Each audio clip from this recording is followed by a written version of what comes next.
Good morning students, class 8th, chapter 1, civics. Now I am going to discuss about the next topic, that is the liberty. अब हम बात करने जा रहे हैं, डिस्कस करेंगे आपका जो नेक्स्ट टॉपिक है वो है liberty. Democracy is closely connected with the idea of liberty, whereby certain minimum rights must be enjoyed by every person in a community for free and civilized existence. Democracy का तस्वुर, ये democracy को हम किससे connect करते हैं? Liberty. Liberty यानी कि आज़ादी. डेमोक्रेसी का मतलब क्या होता है? डेमोक्रेसी का मतलब होता है एक ऐसी गवर्नमेंट जो लोगों के लिए, लोगों के ज़रिए लोगों की गवर्नमेंट बनाई जाती है.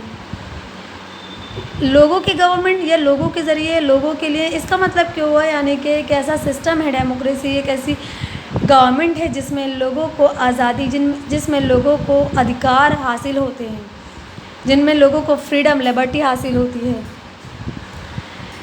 डेमोक्रेसी को हम कनेक्ट करते हैं, जोड़कर देखते हैं लिबर्टी से, और इसका मतलब ये होता है कि अगर कहीं पर डेमोक्रेटिक गवर्नमेंट प्रिवेल कर रही है तो वहाँ पर तमाम लोग यानी कि वहाँ के तमाम सिटीज़न मिनिमम जो भी राइट्स हैं वो उनको फ्रीली, आज़ादी के साथ एंजॉय कर सकते हैं. This translate to right to freedom, about which you will read in the next chapter. आपकी बुक में फ्रीडम पर एक चैप्टर है पूरा, जिसमें हम डिटेल में पढ़ेंगे राइट टू फ्रीडम के बारे में. As we know the right to freedom can not be unlimited, it has certain restriction and certain duties are attached to it. देखिए, हम सब जानते हैं राइट टू फ्रीडम का मतलब है आज़ादी का अधिकार, लेकिन आज़ादी जो है ना वो अनलिमिटेड आज़ादी नहीं है, हमारे ऊपर कुछ रेस्ट्रिक्शंस भी लगाई गई हैं. For example, right to freedom of speech, बोलने का अधिकार, यानी कि हिंदुस्तान में रहने वाले हर व्यक्ति को बोलने का अधिकार है, वो अपने आइडियाज़ को एक्सप्रेस कर सकता है. लेकिन इसका मतलब ये बिल्कुल भी नहीं है कि वो कोई ऐसी बात कहे या कोई ऐसी स्पीच दे जिससे लॉ ऑर्डर डिस्टर्ब हो या किसी सोसाइटी में किसी भी तरह की प्रॉब्लम क्रिएट हो. तो हम पर अधिकार के साथ कुछ रेस्ट्रिक्शंस भी लगाई गई हैं कि हमें अपने अधिकारों का इस्तेमाल तो करना है, लेकिन हमें इस तरह से अपने अधिकारों का इस्तेमाल नहीं करना जिससे दूसरे इंसान की लाइफ या सोसाइटी में किसी भी तरह का कोई भी डिस्टर्बेंस क्रिएट हो. इसके साथ साथ हम पर being a citizen of India, अगर संविधान ने हमें कुछ अधिकार दिए हैं तो हम पर कुछ ड्यूटीज़ भी, हमारी कुछ जिम्मेदारियाँ भी हैं जिन्हें हम सबको मिलकर पूरा करना है. अगर हम अधिकारों की डिमांड करते हैं तो हमें कुछ जिम्मेदारियों को भी उठाना पड़ेगा, और ये जिम्मेदारियां हमें कॉन्स्टिट्यूशन नहीं दी हैं.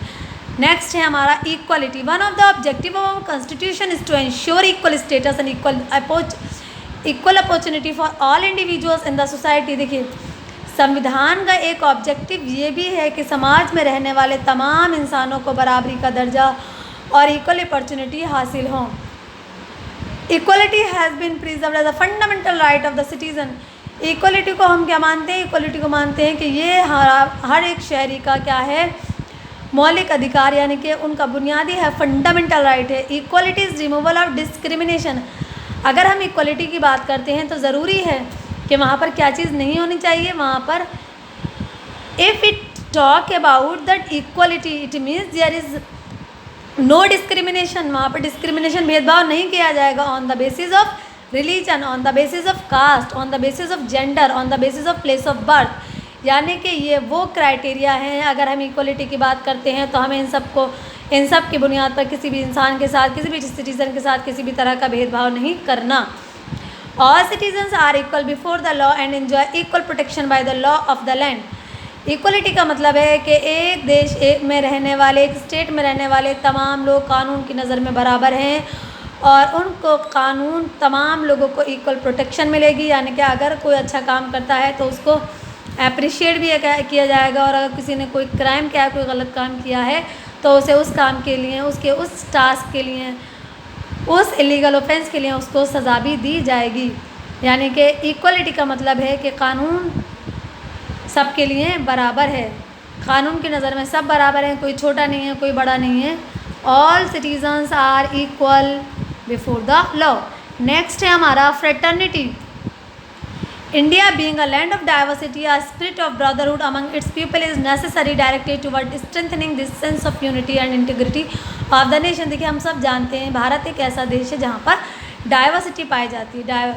यूनिटी एंड डाइवर्सिटी की हम बात करते हैं. Diversity in terms of the religion, diversity in terms of the region, diversity in terms of the caste, diversity in terms of the food habits. अलग अलग मतलब हर एरिया में हम देखें तो डाइवर्सिटी पाई जाती है। Diversity in terms of the culture, diversity in terms of the tradition. लेकिन इन सब के बावजूद भी यूनिटी पाई जाती है, और यही जो यूनिटी है, ये भारत जो हमारा देश है, इसकी इंटीग्रिटी और यूनिटी को और भी ज़्यादा मजबूत करती है। Fraternity implemented by giving equal right to all. Fraternity को हम किस तरह से लागू कर सकते हैं, इम्प्लीमेंट कर सकते हैं? अगर हम तमाम सिटीजन्स को बराबर के अधिकार देते हैं, इसका मतलब है कि हम फ्रेटर्निटी के प्रिंसिपल्स को फॉलो कर रहे हैं। फ्रेटर्निटी का मतलब ये नहीं, fraternity is not possible. Fraternity का तसव्वुर हम उस वक्त तक नहीं कर सकते, हम उस वक्त फ्रेटर्निटी के बारे में नहीं सोच सकते जब तक कि तमाम सिटीजन्स को डिग्निटी और इक्वल डिग्निटी और रेस्पेक्ट ना दी जाए, यानी कि तमाम लोगों को साथ एक तरह से डिग्निटी और रेस्पेक्ट एक ही तरह से रेस्पेक्ट और डिग्निटी उस देश में रहने वाले तमाम लोगों को इक्वल डिग्निटी और रेस्पेक्ट दी जाए, तब हम ये कह सकते हैं कि वहाँ पर फ्रेटर्निटी प्रिंसिपल को फॉलो किया जा रहा है। Maintaining this dignity require granting of certain justifiable right of each individual. और इसके लिए ज़रूरी है कि हम जो अधिकार दे रखे हैं हर इंडिविजुअल को, उनको हम उन अधिकारों को जो हमने अधिकार, जो संविधान ने हमें अधिकार दे रखे हैं, वो अधिकार हम उनको हासिल भी हो। मतलब संविधान ने सिर्फ जो कह रखा है वो नहीं, बल्कि प्रैक्टिकली भी उन अधिकारों को हम इस्तेमाल कर रहे हों। The constitution of India aim to provide such right to individual. भारत के संविधान का क्या मकसद है? भारत के संविधान का ये मकसद है कि भारत के तमाम लोगों को, तमाम सिटीजन्स को ये अधिकार हासिल करवाए जाएं। मिसाल के तौर पर प्रिंसिपल फ्रेटर्निटी की अगर हम बात करते हैं तो हम किन प्रिंसिपल्स की बात करते हैं? Directive principle of state have been used to benefit all citizen equally in providing adequate means of livelihood. देखिए, डायरेक्टिव प्रिंसिपल ऑफ स्टेट क्या है?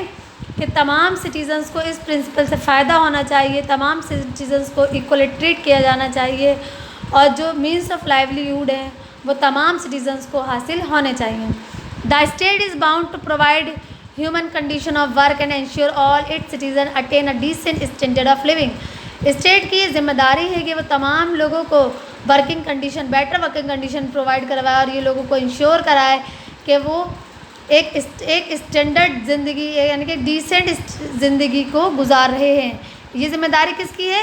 ये जिम्मेदारी स्टेट की है कि लोगों को वो ये इंश्योर कराए कि वो जो लाइफ, यानी कि उसके सिटीज़न जो लाइफ गुजार रहे हैं वो एक डिसेंट लाइफ है। The practice of untouchability was abolished in India. हम सब जानते हैं कि अनटचेबिलिटी जो प्रथा है वो हमारे भारत से ख़त्म हो चुकी है। To preserve individual dignity. और उसको क्यों ख़त्म किया गया? क्योंकि ये एक बुराई थी, एक बाद में इसको एक इलीगल ऑफेंस करार दे दिया गया कि अगर कोई अनटचेबिलिटी करता है, किसी के साथ अनटचेबल जैसा बिहेव करता है, तो वो क्या है? वो पनिशमेंट का हकदार है। ये क्यों किया गया? ये इसलिए किया गया ताकि हम इंडिविजुअल डिग्निटी को बचा सकें। नेक्स्ट है हमारा socialism. The term socialism was introduce in the preamble by the 42nd amendment in 1976। 1976 में हमारे संविधान का 42वां अमेंडमेंट हुआ था, और इस अमेंडमेंट के बाद जो टर्म है सोशलिज्म उसको कॉन्स्टिट्यूशन में ऐड कर दिया गया। While the original constitution did not mention any ideology. जबकि अगर हम स्टार्टिंग में देखें तो कॉन्स्टिट्यूशन में सोशलिज्म जैसी कोई आइडियोलॉजी मौजूद नहीं थी। It did not secure economic justice and equality of opportunity for all its citizen. Constitution में किसी भी तरह की इकोनॉमिक जस्टिस या तमाम लोगों को इक्वल अपॉर्चुनिटी प्रोवाइड करवानी चाहिए, इस तरह की आइडियोलॉजी नहीं थी। कब? स्टार्टिंग में। लेकिन 42वां अमेंडमेंट जो 1976 में हुआ, उसके बाद सोशलिज्म टर्म को कॉन्स्टिट्यूशन में ऐड कर दिया गया, और उसके बाद the adoption of the socialism in India. Bharat में सोशलिज्म के एडॉप्शन के बाद however did not abolish private property, neither did it enforce nationalism of all means of production as it was done elsewhere। तो डिड नॉट, आप private property को abolish नहीं कर सकते, और ना ही आप लागू कर सकते हो nationalism of all means of production, यानी कि हर तरह के प्रोडक्शन पर आप नेशनलिज्म एनफोर्स नहीं कर सकते। As it was done elsewhere. The real meaning of socialism, बल्कि सोशलिज्म का रियल मीनिंग क्या है भारत के लिए? Was the establishment of social, economic and political equality. अगर हम सोशलिज्म की बात करते हैं in India, if we talk about the socialism in Indian concept, it means the social equality, economic equality and the political equality. तो socialism means हम बात किसकी कर रहे हैं? अगर हम सोशलिज्म की बात कर रहे हैं तो हम बात करते हैं सोशल इक्वलिटी की, इकोनॉमिक इक्वलिटी की एंड द पॉलिटिकल इक्वलिटी की। यानी कि समाज में रहने वाला हर व्यक्ति बराबर है, हर इंसान को अपनी मर्जी से काम करने का अधिकार है, उसे इक्वल अपॉर्चुनिटी जो गवर्नमेंट है, स्टेट है, वो उसको इक्वल अपॉर्चुनिटी प्रोवाइड करवाएगी। पॉलिटिकल इक्वलिटी का मतलब हुआ कि हर इंसान को अधिकार है अपने पॉलिटिकल राइट्स को यूज़ करने का। अगर वो इलेक्शन में खड़ा होना चाहता है तो वो आज़ाद है, अगर वो अपनी मर्ज़ी से किसी को वोट डालना चाहता है तब भी वो आज़ाद है, क्योंकि यही डेमोक्रेसी है। It aim bridging the gap between the rich and poor and minimizing the suffering of poor and the backward people। Socialism के ज़रिए हम जो एक दूरी थी, एक फासला था, एक गैप था अमीरी और गरीबी का, उसको हम ख़त्म कर पाए हैं। क्योंकि सोशलिज्म का मकसद ही यही है कि जो गैप सोसाइटी में मौजूद है अमीरी गरीबी के बीच, हमें इसको ख़त्म करना है या इसको हमें कम करना है। तो हम इस गैप को कम कर पाए हैं। अमीर गरीब और बैकवर्ड लोगों के बीच में जो फ़र्क था जिससे वो सफ़र कर रहे थे, हम उस फ़र्क को कम कर पाए हैं। और ये फ़र्क आज हमें सोसाइटी में उतना नज़र नहीं आता जितना इससे पहले था। It envisions a mixed economy that is growth of agriculture with industrialization in India. Bharat की जो इकोनॉमी है वो मिक्स्ड इकोनॉमी है, और जो ग्रोथ है वो किस पर डिपेंड करती है? That is growth of agriculture, ये डिपेंड करती है एग्रीकल्चर पर। एग्रीकल्चर और दूसरा क्या है? इंडस्ट्रियलाइजेशन, यानी कि इकोनॉमी का एक बड़ा हिस्सा है जो एग्रीकल्चर और इंडस्ट्रीज़ पर डिपेंड करता है।